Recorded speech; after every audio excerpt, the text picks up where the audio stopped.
sekaligus mahasiswa PPG dalam jabatan Angkatan 2 tahun 2023 dengan NIM 202349361.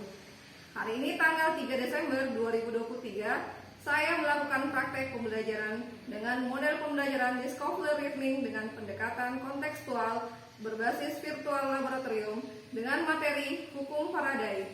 Selamat menyaksikan.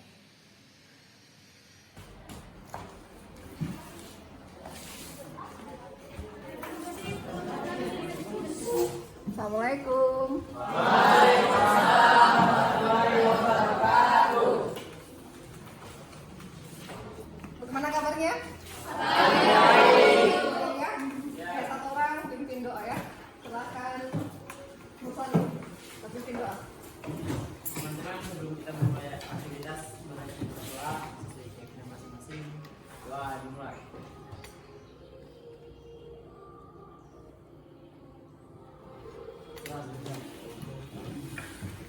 Oke, sebelum Ibu mulai, Ibu periksa kehadirannya dulu ya. Ya.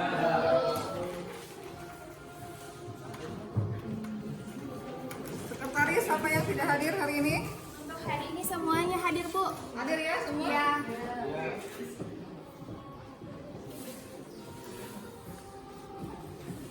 Oke, alhamdulillah semua hadir ya. Iya, Bu. Sehat semua? Alhamdulillah. Kelengkapannya bagaimana? Pakaian rapi? Aman. Di bawah mejanya ada sampah enggak? Aman? Tidak ada. Oh, bagus ya, baik kelasnya. Siapa yang bertugas untuk kebersihan hari ini? Saya Bu. Tepuk tangan untuk temannya.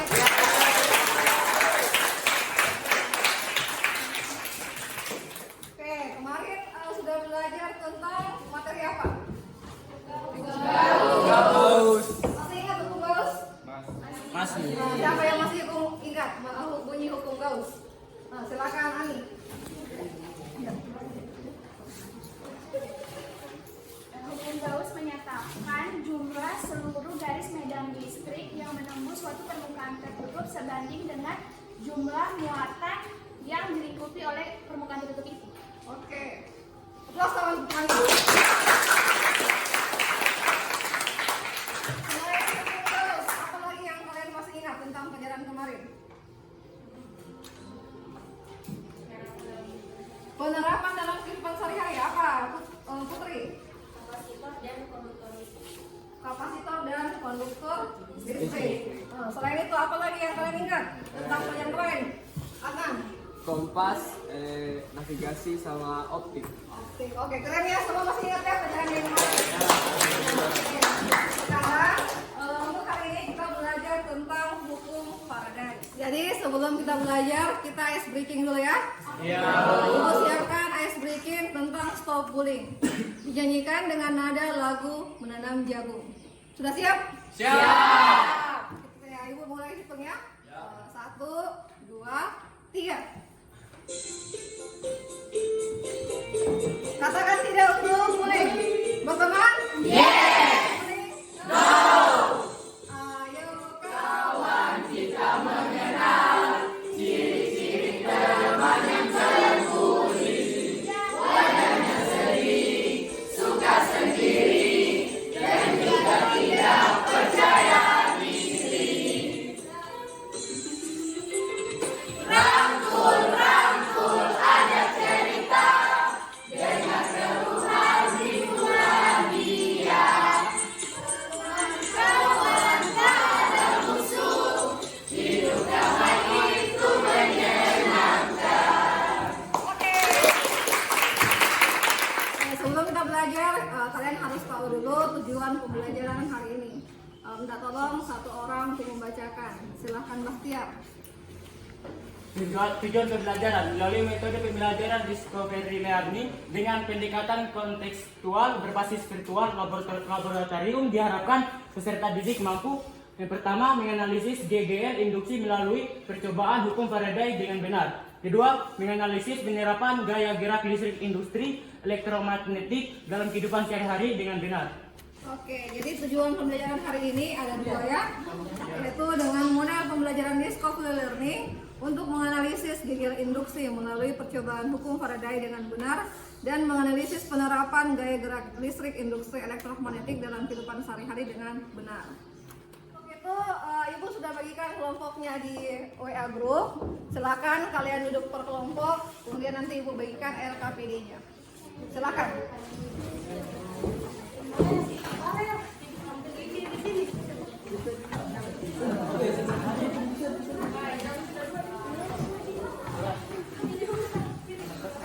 Bagikan LKPD-nya ya. Jadi masing-masing dapat LKPD satu orang satu. Tujuannya apa? Supaya ketika kalian mengerjakan praktikumnya, semua mencatat. Tidak ada yang tidak mencatat.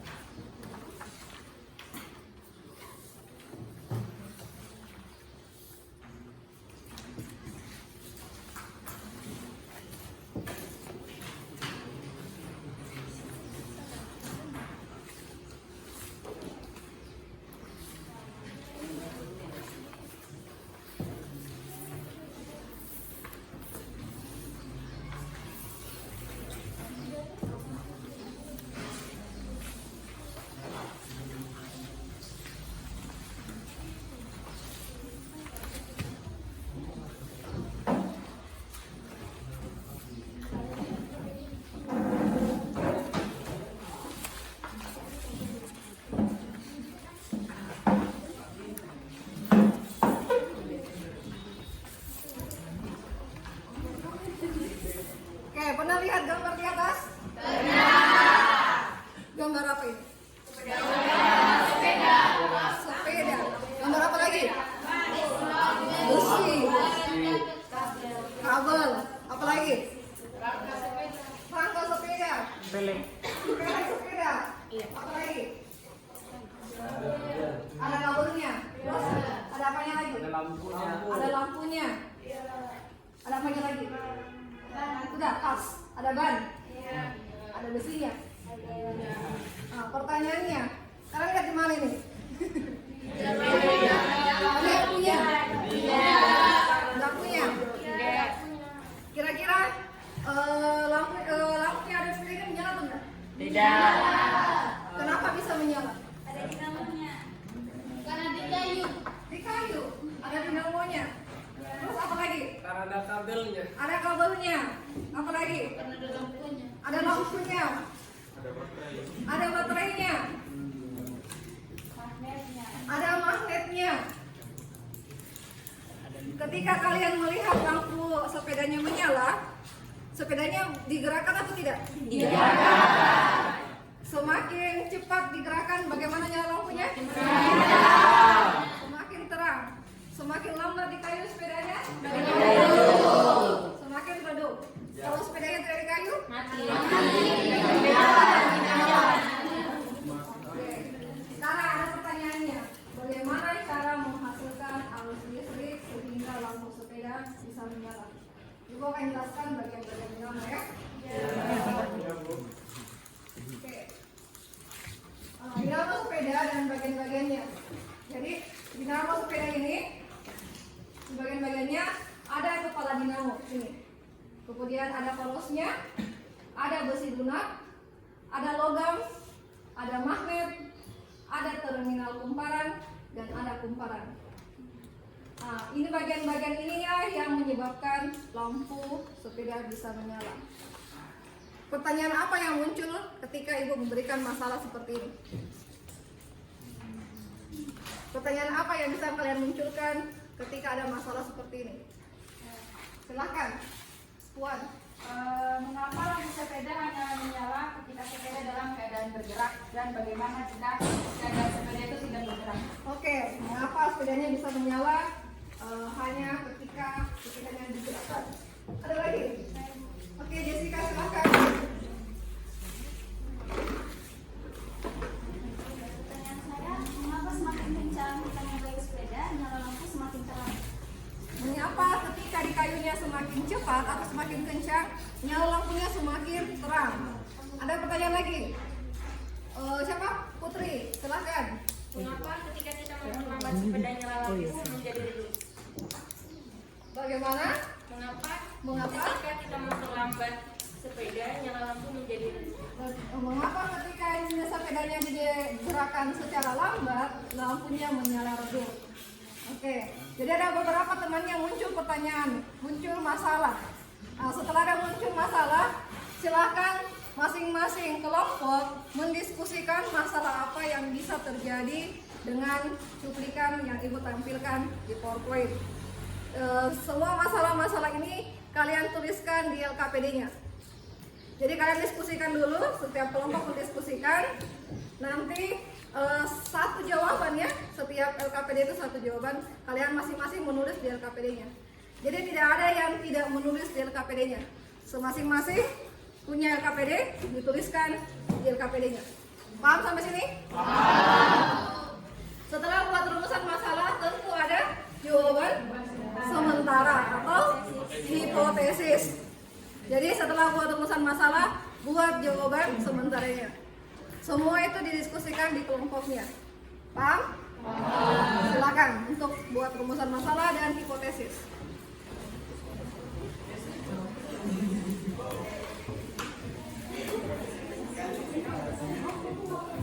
Jadi mau pakai apa rumusan masalahnya kita? Mau pakai berapa? Mau pakai yang disebutkan saja. Yang disebutkan kan tadi kan itu kan ada. Kalau misalnya bagaimana dinamonya bergerak lambat, bisa dibilang tadi ada beberapa pertanyaan tuh. Nah di situ kita mau ambil beberapa penyelesaian masalah. Ada tiga. Yang pertama tadi Mengapa lampu sepeda hanya menyala ketika sepeda dalam keadaan bergerak? catat dulu kan supaya kita bisa fokus.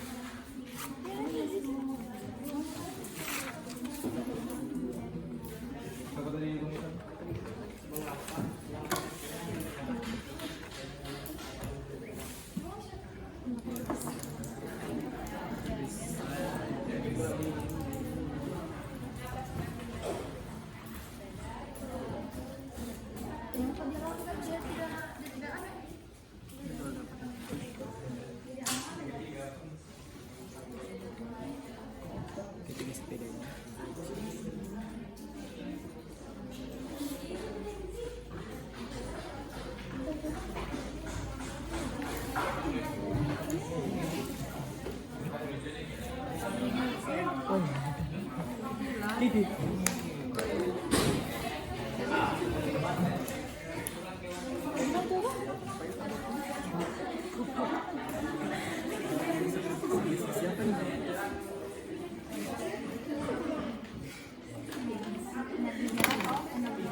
Oke, sudah ada rumusan masalahnya? Sudah ada ya? Sudah. Ada berapa rumusan masalah yang kalian dapatkan? Kami ambil 3. Tiga. Oke, mantap ya. Iya Bu. Sudah buat hipotesisnya? Sudah. Sudah. Oke. Kelompok ini sudah? Sudah? Oke. Kelompok ini bagaimana? Sudah. Sudah ada rumusan masalah? Ada berapa? Dua. Rumusan masalah di atas. Kalian sudah punya rumusan, setiap kelompok punya rumusan masalahnya ya? Iya. Oke, untuk menjawab rumusan masalah di atas, ayo kita teliti lebih lanjut faktor apa saja yang mempengaruhi gaya gerak listrik induksi elektromagnetik melalui sebuah pengamatan eksperimen. Lakukan dengan semangat dan teliti layaknya seorang peneliti. Karena kalian adalah calon ilmuwan hebat di masa depan.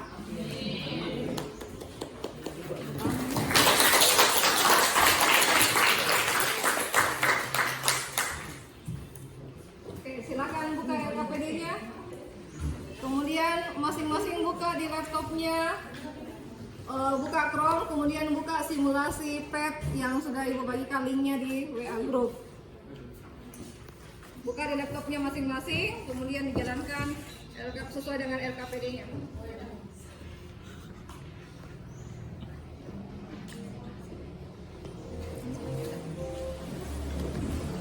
Coba geser lagi. Coba geser. Di atas.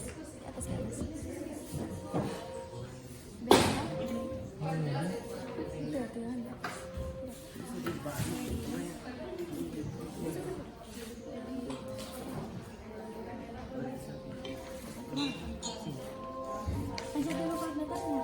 Koordinat, supaya dilihat simpangannya. Kalau yang ini kalau ini kan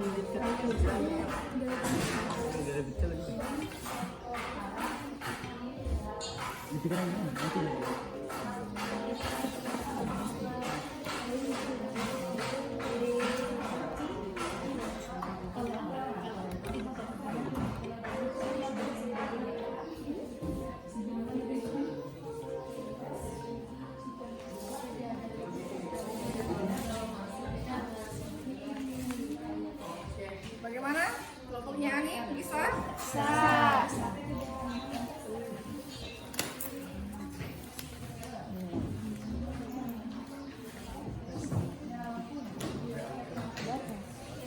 Oke, lihat ya, perhatikan bagaimana kalau dia gerakannya lambat, bagaimana kalau gerakannya cepat, bagaimana nyala lampunya. Jadi perhatikan itu ya.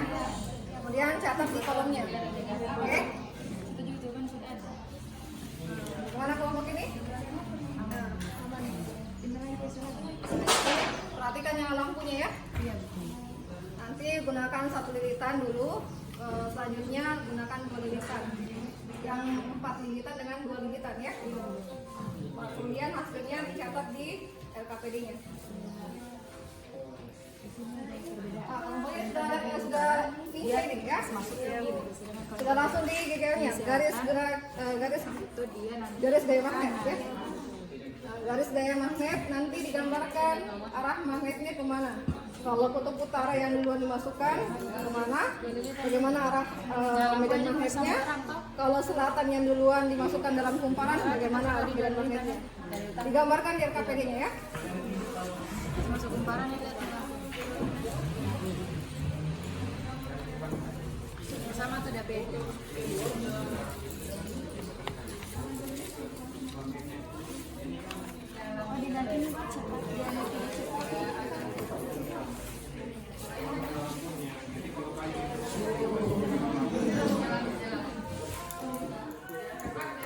Guru, kalau kecepatan kayu ini tergantung apanya nih Bu? Tergantung gerakan magnet yang kita gerakan. Iya. Coba Jadi kasih kecepatan gerak. kayunya itu cepat lambatnya magnet dimasukkan ya. Kalau semakin cepat dimasukkan nyala lampunya Semakin terang. terang. Kalau nyala magnetnya semakin lambat dimasukkan, artinya sepedanya di kayu lebih lambat. Gitu. Jadi hipotesisnya kita karena dia nggak mau berfungsi ketika dari berputar atau diberikan suatu gerakan. coba kan didasarkan ini. Di situ mungkin untuk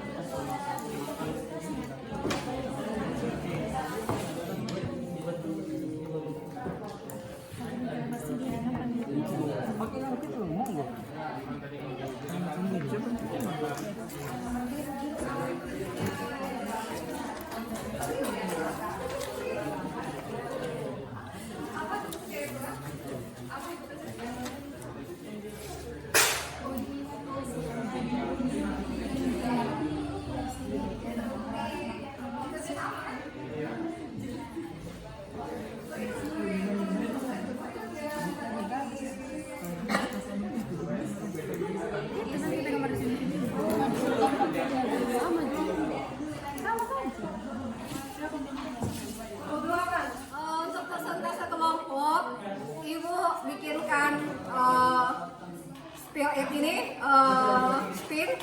papan spin untuk mengacak kelompok yang persentase. Jadi semua kelompok harus siap untuk persentase. Kita spin ya.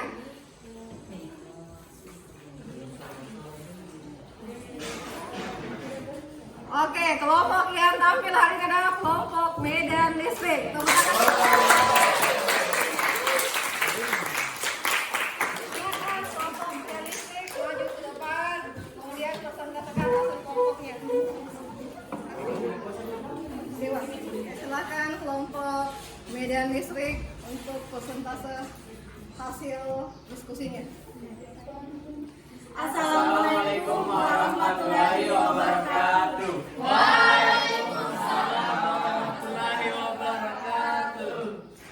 Oke, baik, terima kasih atas kesempatan yang diberikan kepada kelompok kami.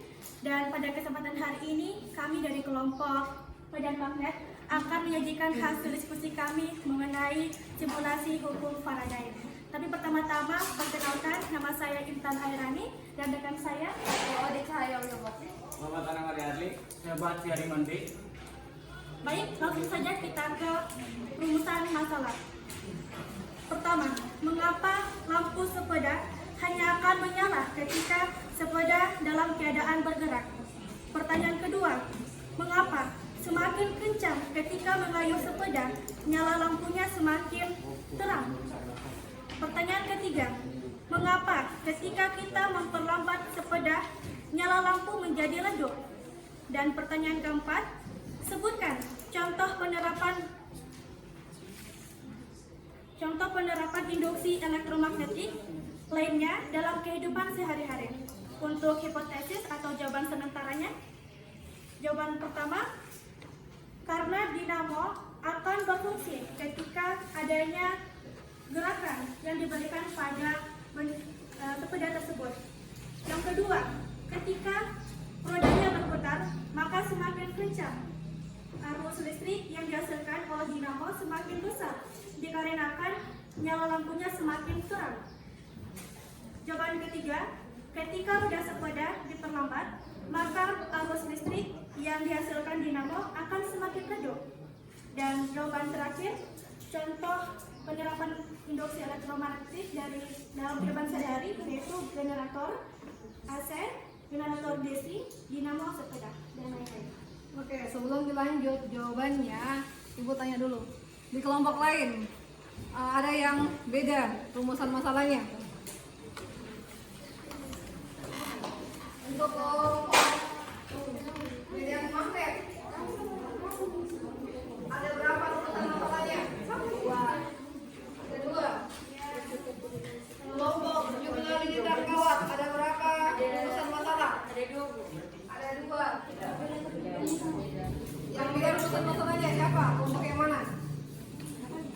Oke, silakan dibaca rumusan masalahnya. Rumusan masalahnya 1. Jika dinamo sepeda berputar makin cepat maka lampu sepeda menyala. Kedua, prinsip kerja dinamo sepeda. Bagaimana dualitas ya? Nah, sama nomor 1 sampai 3 dengan kutub magnet north atau utara dengan arah gerak magnet masuk kumparan dengan arah gerak jarum voltmeter ke kiri dengan nyala lampu redup. Kemudian diam dalam kumparan tetap atau diam itu nyala lampunya mati. Dan keluar kumparan arah gerak jarum voltmeter ke kanan nyala lampu terang. Kemudian 4 sampai 6 atau south selatan arah gerak magnet masuk kumparan itu arah gerak jarum voltmeternya ke kanan dengan nyala lampu terang atau mohon maaf redup. Kemudian diam dalam kumparan arah gerak jarum voltmeter tetap atau diam itu mati. Kemudian keluar kumparan dengan arah gerak jarum voltmeter ke kiri nyala lampunya redup. Oke, bagaimana kelompok yang lain? Sama. Sama hasilnya ada yang beda. Silakan, Naswa. Nomor 3, kutub magnet north atau utara, arah gerak magnet keluar kumparan, arah gerak jarum voltmeter ke kanan, nyala lampunya redup. Kalau kutub utara kutubnya yang pertama masuk adalah utara. Utara masuk kumparan. Yang mana yang beda? Yang keluar. Oke, kita lihat ya. Ketika Lilitan 2, Bu. lilitan 2, kita dulu ya. Ketika jumlah lilitannya 2, kemudian magnetnya yang pertama adalah kutub utara. Ketika dia keluar kumparan, bagaimana nyala lampunya? Redup. Redup. Jadi jawaban yang benar adalah redup. Oke. Silahkan lanjutkan. Untuk pembuktian analisa data, ini tentang analisalah hubungan jumlah lilitan kawat dengan terang atau redupnya nyala lampu. Yang pertama itu ada 2 lilitan, nyala lampunya redup. Terus 4 lilitan, nyala lampunya terang. Untuk 2 lilitan kesimpulannya,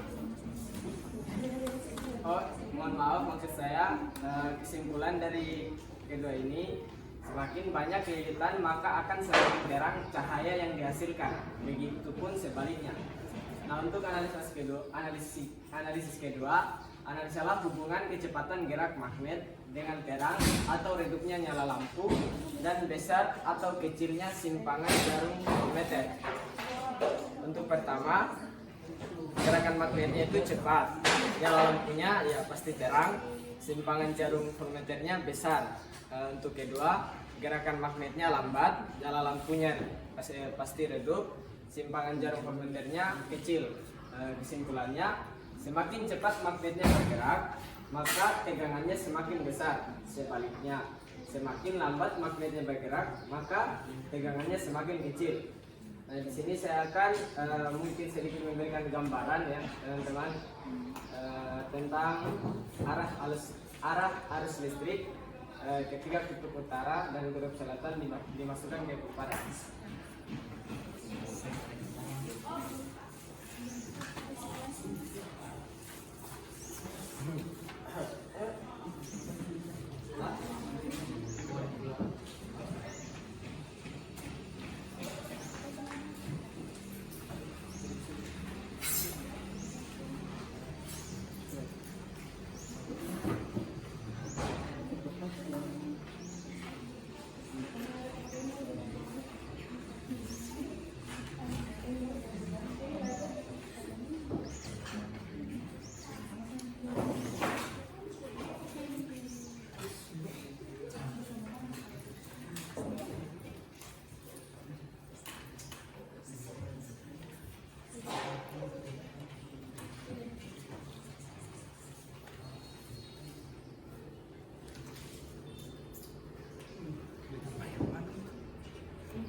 Adapun analisis penyerapan induksi elektromagnetik dalam kehidupan sehari-hari. Yang pertama, mengapa lampu sepeda hanya akan menyala ketika sepeda dalam keadaan bergerak?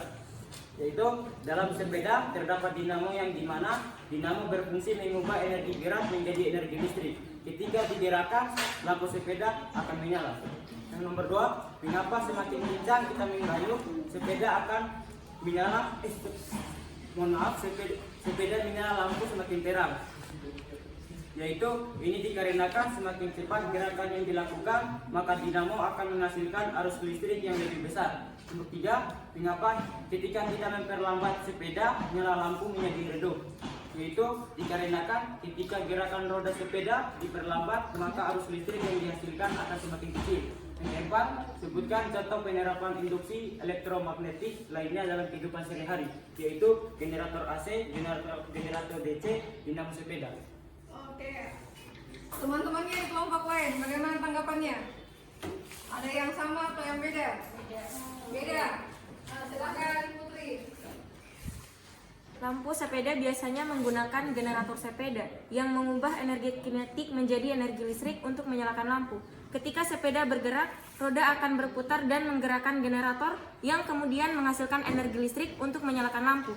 Jadi, lampu hanya akan menyala ketika sepeda dalam keadaan bergerak karena diperlukan gerakan untuk menghasilkan energi listrik. Oke, ada lagi yang lain? Kelompok lain bagaimana? Sama. Oke, nanti Ibu tampung pertanyaannya sebentar Ibu jelaskan sebelumnya ya. Nah, sekarang terakhir kesimpulan. Oke, baik. Dari hasil praktikum kita pada pagi hari ini kita dapat simpulkan bahwa bagaimana cara kerja sepeda sehingga dapat menghasilkan lampu yang dapat menyala terang ataupun redup. Yang pertama dapat kita lihat dari lilitan kumparannya. Semakin banyak lilitannya maka semakin terang pula lampu yang akan dihasilkan. Sebaliknya, apabila lilitan yang diberikan semakin sedikit, maka kebalikannya lagi akan semakin redup lampu yang dihasilkan oleh sepeda tersebut. Nah, selain itu juga apabila gerakan magnet yang diberikan atau dimasukkan pada kumparan itu semakin cepat, maka lampunya pun akan menyala terang. Sebaliknya pula jika gerakannya lambat. Nanti penjelasan ya tentang apa yang kita lakukan hari ini. Jadi bisa lihat di atas ada seorang ilmuwan yang berasal dari Inggris, namanya Michael Faraday. Oke. Namanya Michael Faraday. Beliau lahir di tahun 1991 sampai 1867. Beliau menjelaskan atau membuat hipotesis bahwa medan magnet seharusnya dapat menimbulkan arus listrik. Untuk membuktikan kebenaran hipotesis Faraday, berdasarkan percobaan ditunjukkan bahwa gerakan magnet dalam kumparan menyebabkan jarum galvanometer menyimpang. Galvanometer merupakan alat yang dapat digunakan untuk mengetahui ada atau tidaknya arus listrik yang mengalir. Jadi induksi elektromagnetik adalah cara untuk menghasilkan medan lewat perubahan flux. Salah satu syaratnya adalah perubahan flux adalah magnet yang harus digerakkan menjauh atau mendekat dalam militan, seperti pada praktikum tadi yang kalian lakukan. Jadi fluxnya akan ada perubahan hanya ketika magnetnya digerakkan. Ketika magnetnya digerakkan maka tidak ada perubahan, baik di simpangan di voltmeternya ataupun nyala lampunya, ya. Kemudian, jadi ketika magnetnya diam, tidak ada listrik yang mengalir. Tapi ketika magnetnya bergerak, akan mendekat atau menjauh, itu akan muncul arus listrik yang mengalir. Itu yang mempengaruhi tadi, cepat lambatnya gerakan magnet itu mempengaruhi nyala lampu akan semakin terang atau semakin redup lampu. Disimpulkan bahwa beda potensial pada ujung-ujung kumparan yang dihasilkan yang akan menghasilkan arus induksi. Jadi arus induksi itu muncul hanya ketika adanya perubahan flux magnet. Faktor-faktor yang mempengaruhi gejala induksi apa saja tadi? Ada jumlah lilitan. Semakin besar jumlah lilitannya atau semakin banyak jumlah lilitannya, maka nyala lampunya bagaimana? Semakin terang. Malah sebaliknya, ketika jumlah lilitannya semakin kecil atau semakin sedikit jumlah lilitannya, maka nyala lampunya redup. Jadi jumlah lilitan mempengaruhi gejala induksi. Selanjutnya itu adalah kecepatan gerak magnet. Jika gerakan magnetnya semakin cepat, maka gejala induksi yang ditimbulkan akan semakin besar. Bisa dilihat dari pada saat praktikum, ketika magnetnya digerakkan cepat dalam kumparan, maka nyala lampunya semakin terang. Kalau digerakkan lambat, maka nyala lampunya redup. Jadi kecepatan gerak magnet itu mempengaruhi gejala induksi. Selanjutnya yang terakhir adalah luas bidang kumparan. Jika luas kumparannya semakin besar, maka gejala induksinya juga semakin besar. Nah, terakhir adalah penerapan gejala induksi dalam kehidupan sehari-hari. Ada yang disebut namanya generator, kemudian trafo listrik, dan tadi kita praktekkan itu adalah dinamo sepeda. Inilah penerapan gejala induksi dalam kehidupan sehari-hari. Jadi semua yang kalian pelajari hari ini tidak lepas dari pengaruh GGL induksi. Oke, sekarang silahkan masing-masing perwakilan kelompok untuk mengumpulkan LKPD-nya. Mulai evaluasinya, Ibu siapkan 5 nomor. Semua linknya sudah ada di grupnya ya. Sudah buka? Sudah. Kita mulai. Jadi ini gamesnya ada waktunya. Jadi ketika kalian tidak mengklik jawabannya, nilainya tidak ada.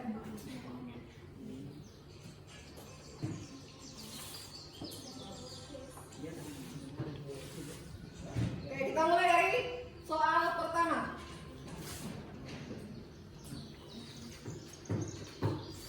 Induksi elektromagnetik adalah A, B, C, D atau E. Silakan dipilih. Bu Guru. Silakan jawab di handphonenya masing.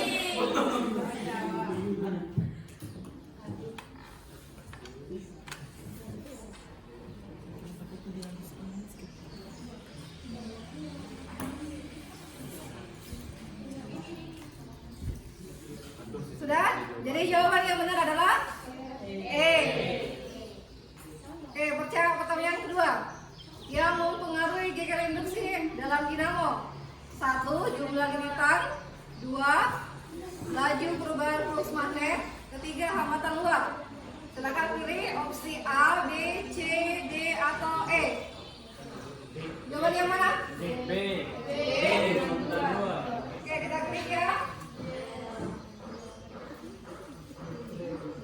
Oke, jawabannya benar ya.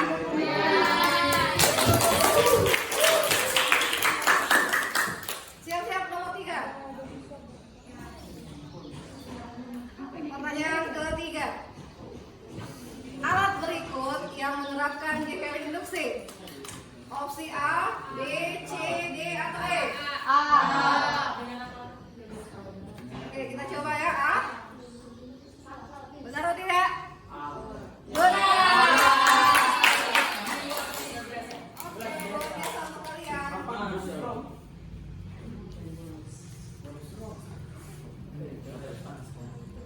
Oke, ada bonus round. Ketika kalian mau klik ini, klik nanti bonusnya, itu akan menambahkan poin untuk kalian. Oke. Pilih-pilih saja yang 200 poin, Cok. poin tambahan.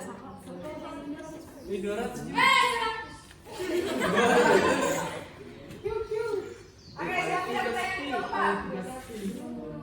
Jika dinamo sepeda berputar makin cepat, maka lampu sepeda menyala.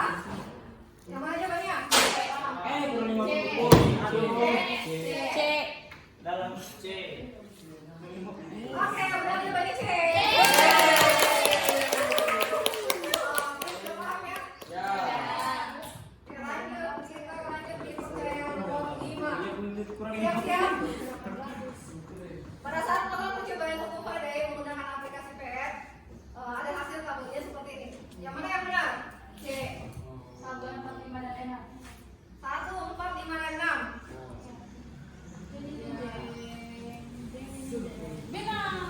Oke, benar ya?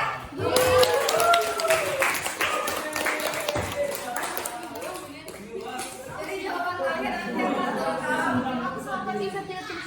Jawabannya kalian itu akan terekam di aplikasinya Ibu.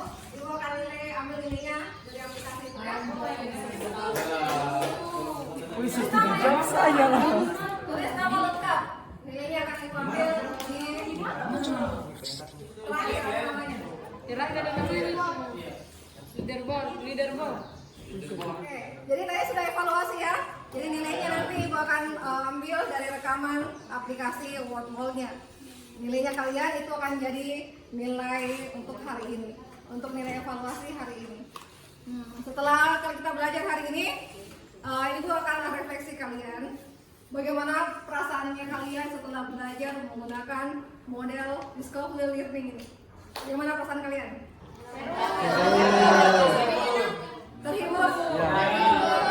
Bagaimana tanggapan kalian dengan media simulasi PET yang kalian gunakan sebagai percobaan laboratorium virtual? Sangat efektif? Bagaimana konsep yang kalian dapatkan hari ini? Kalian lebih paham ketika Ibu jelaskan materi seperti ini atau lebih baik ketika Ibu menjelaskan secara ceramah? Lebih suka seperti ini? Ya. Kemudian bagaimana media yang Ibu tampilkan hari ini? Bagus. Bagus? Menarik? Suka semua? Ya. Rasanya bahagia semua? Ya. Karena kalian bahagia hari ini, cukup untuk hari ini. Pertemuan selanjutnya itu materinya hukum les. Silakan dibaca di rumah untuk jadi pengetahuan awalnya kalian. Dibaca-baca buku paketnya hukum les ya. Kita akan bertemu di pertemuan selanjutnya.